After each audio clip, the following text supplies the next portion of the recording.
तर अजून एक प्रॉडक्ट मी याच्यातलं वापरतोय ते म्हणजे स्किन नेक्टर. तू सांगितल्याप्रमाणे सकाळी आंघोळ झाल्यानंतर येस, आपण हे बाहेर पडायच्या आधी हे चेहऱ्याला लावतो बरोबर. आणि तसं मी ते लावून बाहेर पडतो. आंघोळ झाल्यानंतर हम्म, बाहेर पडायच्या आधी स्किनला मॉइश्चराईज करण्याची गरज आहे. हम्म, पण चिपचिप मॉइश्चरायझर नाही आवडत कोणाला. हम्म, तर हे जे बर्वाचं मॉइश्चरायझर आहे, हो, आता आपण ह्याला नेक्टर नेक्टर असं नाव म्हणतात. दिलंय. नेक्टर म्हणजे अमृत.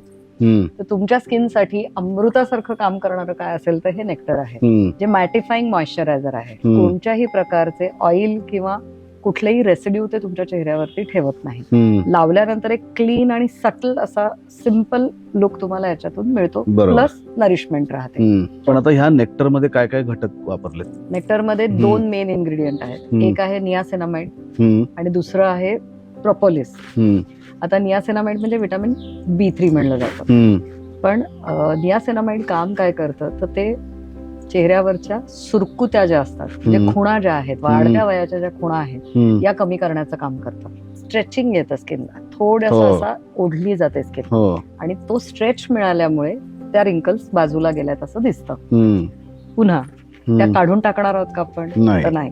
पण त्या 2 रिंकल्स ज्या आहेत याच्यामधलं अंतर जर वाढवण्याचा प्रयत्न केला आपण, हम्म, त्वचा जर बाजूला गेली तर हम्म, तो प्लेन चेहरा दिसणं जे आहे हम्म. हे सुरू होऊ शकतं.